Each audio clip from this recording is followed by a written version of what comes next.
Hello friends, मेरा नाम है सुथा नीरज और आज हम करेंगे साइंस का चैप्टर 9 का force and law of motion का पार्ट 2 और वो है क्लास 9 का। ओके, पार्ट 1 में हमने क्या किया था वो भी अभी मैं आपको शॉर्ट में बता दूंगा। ओके, तो चलो स्टार्ट करते वीडियो और हमारे चैनल को लाइक शेयर और सब्सक्राइब करना मत भूलना। ओके,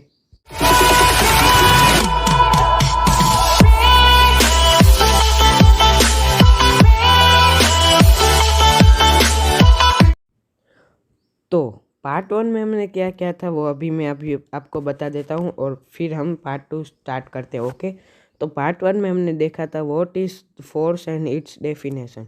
हमने उस फोर्स क्या होता है वो देखा था और उसकी डेफिनेशन देखी थी। ओके, और इफेक्ट ऑफ फोर्सेस देखे थे। 6 टाइप के इफेक्ट थे वो हमने देखे थे और उसके टाइप थे, फिर दो टाइप के फोर्स थे वो हमने देखे थे। ओके, वो फोर्स कौन थे अनबैलेंस फोर्स था एक और बैलेंस फोर्स। ओके, इतना मैंने आपको शॉर्ट में बता दिया है। अगर आपको डिटेल में जानना हो तो मैंने लिंक डिस्क्रिप्शन में डाल दी है, आप उसे भी देख लीजिए। ओके, तो चलो स्टार्ट करते हैं आज का वीडियो। ओके, तो आज हम पहले क्या करेंगे, आज हम करेंगे न्यूटन्स लॉ ऑफ मोशन करेंगे। ओके, जिसमें हम फर्स्ट लॉ ऑफ मोशन देखेंगे, फिर इनर्शिया देखेंगे, फिर मोमेंटम देखेंगे, फिर हम देखेंगे सेकेंड लॉ ऑफ मोशन और बाद में third law of motion. Okay, तो चलो स्टार्ट करते हैं। ओके, एक मिनट। तो पहले हमें इसमें क्या दिया गया है, फर्स्ट लॉ ऑफ मोशन की डेफिनेशन है, चलो उसे भी जान लेते हैं अच्छी तरह से। Newton's first law of motion states that a body at rest will remain at rest position only, and body which is a motion continues to be in motion unless otherwise they are acted upon an external force। ये first law of motion हमें क्या कहता है वो भी हम समझ लेते हैं। फर्स्ट लॉ ऑफ मोशन हमें बताता है कि जो चीज़, यानी कि एक कार, ये एक टाइप की कार समझ लीजिए आप, ये बॉक्स है, आप इसे बॉक्स ही समझ लीजिए। ओके, तो ये बॉक्स इधर से हम इक्वल फोर्स कंटिन्यूसली डालेंगे तो वो कंटिन्यूसली मूविंग ही होता रहेगा जब तक हम उसमें एक्सटर्नल फोर्स या उसमें ब्रेक ना लगा दे तब तक। ओके, हम उसमें फोर्स डालना बंद ना करें तब तक ये बॉक्स तो मूव करता ही रहेगा। ओके, तो ये हो गया इसका एग्जांपल। और ये जब तक कोई भी चीज़, यानी कि ये बॉक्स इधर पड़ा हुआ है, आपने इधर किसी भी तरह से इधर फोर्स इस बॉक्स पे अप्लाई नहीं किया तो ये बॉक्स नहीं हिलेगा। ओके, ये फर्स्ट लॉ ऑफ मोशन बताना चाहता है। ओके, इसका एग्जांपल हम कार से ले सकते हैं। कार को मैं इधर ड्रॉ नहीं कर पाऊँगा पर आपको ओरली बता देता हूँ। कार, जैसे कि कार एक कांस्टेंट स्पीड में जा रही है तो वो कांस्टेंट स्पीड में ही जाती रहेगी जब तक आप उसमें एक्स्ट्रा यानी स्पीड बढ़ाएंगे नहीं या उसमें आप कम नहीं करेंगे। ओके, तो वो एक एग्जांपल हो गया। फिर बाद में हम क्या ले सकते हैं उसका एग्जांपल, बाद में हम एग्जांपल ले सकते हैं जैसे कि एक कार खड़ी है तो वो खड़ी रहेगी जब तक आप उसमें एडिशनल फोर्स अप्लाई ना करें। ओके, तो फर्स्ट लॉ ऑफ मोशन आपको अच्छी तरह से समझ में आ गया होगा। अब देखते हैं नेक्स्ट हम क्या देख रहे हैं, नेक्स्ट हम देख रहे हैं inertia. Okay, inertia is a property और tendency of every object to resist any change in its state of rest और of ununiform force and law of motion. Inertia क्या है, वो एक नेचुरल, यानी इनर्शिया एक टेंडेंसी है जिसमें सभी ऑब्जेक्ट में एक अंदर इनर्शिया होता है। उसको आप कैसे, जैसे कि ये एक बॉक्स है, आप ऐसा मान लीजिए, और ये बॉल है, छोटा सा फुटबॉल आप समझ लीजिए, और यहाँ पे आपने इस ये दीवार आप समझ लीजिए, ये दीवार है पूरी। ओके, ये पूरी दीवार पे आपने यहाँ पे ये फुटबॉल यहाँ से ऐसे फुट करके ऐसे मारा दीवार पे तो दीवार को कुछ नहीं होगा। क्यों कुछ नहीं होगा? क्योंकि इसका इनर्शिया है वो बहुत मजबूत है और इसका इनर्शिया लो है, तो ये बॉल बाउंस होके वापस पीछे चला जाएगा। ओके, तो इसका इनर्शिया बॉल का इनर्शिया अच्छा नहीं है, यानी बड़ा नहीं है। ओके, तो इनर्शिया कैसे मेजर होता है वो भी हम समझ लेते हैं। It is measure by the mass of an object, the heavier the object the greater will be its inertia.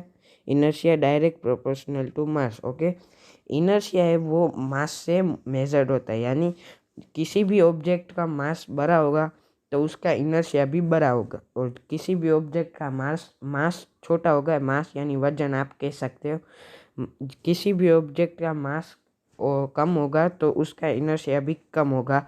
आप इसे ऐसे ले सकते हो। और ये क्या है, inertia is direct proportional to mass. Okay, inertia है वो डायरेक्ट प्रोपोर्शनल टू मास होता है। जैसे कि आप मास बढ़ाएंगे तो इनर्शिया भी बढ़ेगा। ओके, और आप मास घटाएंगे तो इनर्शिया भी घट जाएगा। ओके, यानी कम हो जाएगा। ओके, तो आपको इनर्शिया क्लियर होगा, नहीं क्लियर है तो हमें कमेंट सेक्शन में लिख के बता देना, और वरना आप वीडियो को रिवाइंड करके फिर से देख लीजिए। ओके, तो अब हम देखते हैं मोमेंटम। मोमेंटम क्या है और उसकी डेफिनेशन क्या होती है वो हम देख लेते हैं। तो ये रही इसकी definition. The momentum of a body is defined as the product of its mass and velocity. Okay, momentum कैसे होता है, वो है the momentum of a body defined as the product of its mass and velocity. ये mass and velocity को हम जब भी मल्टीप्लाई करते हैं, जो हमारा आंसर आता है उसको ही हम कहते हैं मोमेंटम। ओके, तो इसका मास ऑफ द एम यानी mass of the body, V यानी वेलोसिटी। ओके, वेलोसिटी और मास आपको पता ही होगा, तो इसको हम डिटेल में नहीं समझते। और यहाँ पे नीचे आपको दिख रहा होगा SI unit of momentum is kilogram metre per second. Okay, SI unit इसकी क्या है, kilogram metre per second. Okay, तो अब हम देखते हैं नेक्स्ट हम है second law of motion. Second law of motion की डेफिनेशन क्या है और इसको हम समझ लेते हैं अच्छे से।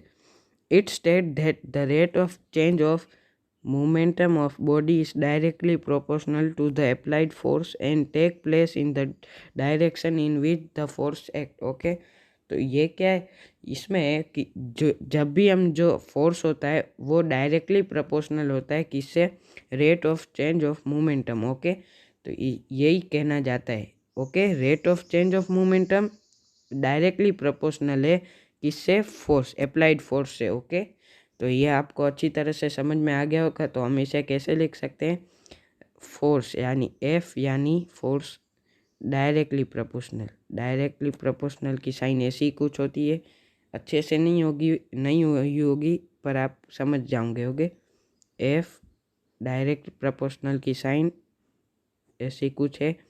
फिर यहाँ पे हम आपको क्या लिखना है, यहाँ पे आपको लिखना है the rate of change of momentum.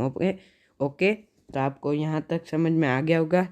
नहीं समझ में आया तो हमें कमेंट सेक्शन में लिख के बता देना, मैं आपके लिए अलग से वीडियो बना दूंगा, वरना आप वीडियो को रिवाइंड करके फिर से देख लीजिए। ओके, वीडियो कहीं नहीं जाएगा। अब हम देखते हैं third law of motion. Third law of motion हमें क्या कहना चाहता है उसे हम समझ लेते हैं। थर्ड लॉ ऑफ मोशन है Newton's third law of motion state there is always reaction for every action in opposite direction of equal magnitude. Action and reaction force are equal and opposite. Third law of motion हमें क्या कहता है, किसी भी object को हम force apply करते हैं तो वो आप हमको उतना ही फोर्स अप्लाई करता है। ओके, तो इसको हम कैसे समझ लेंगे, समझ लीजिए ये एक दीवार है, यहाँ से मैंने यहाँ पे फुटबॉल, ये हमारा फुटबॉल। ओके, तो यहाँ से मैंने इसको लात मारी ऐसे, ये पैर समझ लीजिए, यहाँ से मैंने इसको लात डाली तो ये फुटबॉल इधर आया, और ये वापस इधर क्यों आया, यानी वापस ऑपोजिट साइड में क्यों आया, क्योंकि ये फुटबॉल है, ये इसके ऊपर प्रेस यानी फोर्स अप्लाई करता है, और ये फुटबॉल को ये इतना ही फोर्स अप्लाई करता है, तो इसलिए फुटबॉल पीछे आता है। ओके, तो ये भी आपको क्लियर हो गया होगा। तो इसको हम एक और एग्जांपल से समझ लेते हैं। ओके, तो दूसरा एग्जांपल हम क्या लेंगे, आप एक टेनिस बॉल को दीवार पे मारना और वो यानी फोर्स अप्लाई करके वापस आपके पास आ जाएगा, तो उसको हम यही थर्ड लॉ ऑफ मोशन में आता है। ओके, तो इधर तक आपको क्लियर हो गया होगा। अगर कुछ भी डाउट हो तो हमें कमेंट सेक्शन में लिख के बता देना। ओके, और वरना हमको ट्विटर पे बता देना। ओके, मैंने उस दोनों की लिंक डिस्क्रिप्शन में डाल दी और पार्ट 1 की भी लिंक डिस्क्रिप्शन में डाल दी। ओके, तो मिलते हैं नेक्स्ट वीडियो में। Okay, bye bye.